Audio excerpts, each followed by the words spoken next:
Jama'a masu kallon mu barkamu da warhaka, barkamu da ƙara kasance da ku a dai cikin shirin namu na cikin lafiya na wannan rana, wanda yau a cikin shirin namu za mu yi bayanin yadda amarya ko uwar gida za ta haɗa shinkafarta da kuma jarmiyarta yadda za a ci ta salin alin.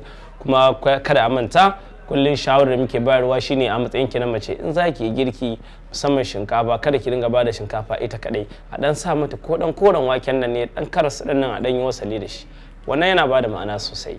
So magana muke ta miya, ita kuma jarmiyan nan da zamu yi akalla kina buƙatar tattasai da yawa, ma'ana tattasai da tumatir ya zama kansu daya, attaruhun sai ya bi baya, yaji kadan kenan, amma zaki ji mai ta dan yi daci kadan, za ta yi daci fa kadan. Ya zaki kamata ya ce idan kika tashi attaruhunki in kika sa guda 4, tattasai ya zama guda 3, tumatir ya zama guda 6, kun ga ya linka shi, wannan me za ta bada ma'ana sosai. Saboda haka sai ki dan samu me dan garlic din ki dan ya mijinki yana so sai ki dan cillata a markaɗen sai ki markaɗa tare, idan baya so kuma shin kenan zaki yanta haka. So abi ma ga yanda zamu hada wannan miyar yanda za ta bada kala ta yi jajawar ta kuma bada ma'ana a halin yanzu da kuma shinkafar ta.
To jama'a masu kallon mu an ga yadda muka kammala wannan miya, wanda dai tuni shinkafa ta riga ta yi landin, kun ga yadda ta yi ja ko? To shinkafar mu ta riga ta gama landin, ita ma kun ga yadda muka yi ta, muka zuba mata mai dan koren wake ko? Yawo gashi nan nan dai kun ga abin ya ba da light, ya ba da ma'ana ko?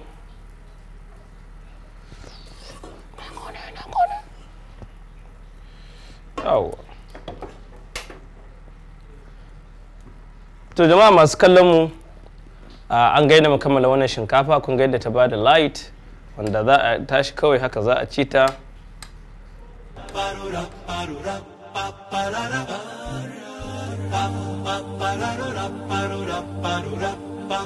Abinda za mu yi shine coconut rice.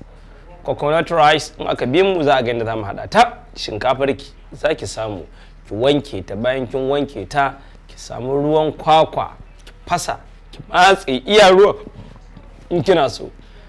In kina so iya ruwan ya ishe ki, in kuma ba haka ba za ki iya amfani da ainihin madarar kwakwar, ma'ana ainihin uwar kwakwar kenan, sai ki kankare sai ki matse ruwan, shi ma ana yi da shi. So hawa biyu kenan, hanya biyu, procedure biyu kenan na wajen haɗawa. Saboda haka sai ki boiling din shinkafar ki, in kika zo mai da ita ta dahu sai ki ƙara zuba wato wannan ruwan kwakwar ki daidaita ruwan ki daidai da yanda zai shinkafar za ta dahu zaki tana kanshin kwakwa alaji ana jin kanshin kuma ba a ganin kwakwar coconut rice din kenan. So bayan kin gama wannan abin da ya rage miki shine kin rage wuta, kar a manta dai kullum muna ta faɗa kar a dinga dafa shinkafa plain ita kadai, a dinga dan cilla vegetable ko yaya ne a dan watsa shi. Kamar yau za ku ga wake za mu dan watsa mu ma in Allah ya da za ga ta yi kyau a fuska, balantana mutum ya habzi da ita. Sai kuma white soup din nan man salad kawai zaki nema, sai ki nemi dandanan ki, sai ki nemi tattasai, wani irin tattasai wannan koren nan sai ki dan hada, zaki ga inda me za ta kasance. A bi ma a ga inda za mu hada abubuwan nan guda biyu a halin yanzu.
Ga kuma yanda white soup din mu ta kasance kamar yadda ake gani. So kamar yadda take a haka, ba abin da ya rige min illa dora a fata. So an ga yanda white soup ta kasance tare da shinkafa. A bi mu nan gaba kuma a ga yanda za mu ƙara yin wata white soup din. Assalamu alaikum wa ila liqa.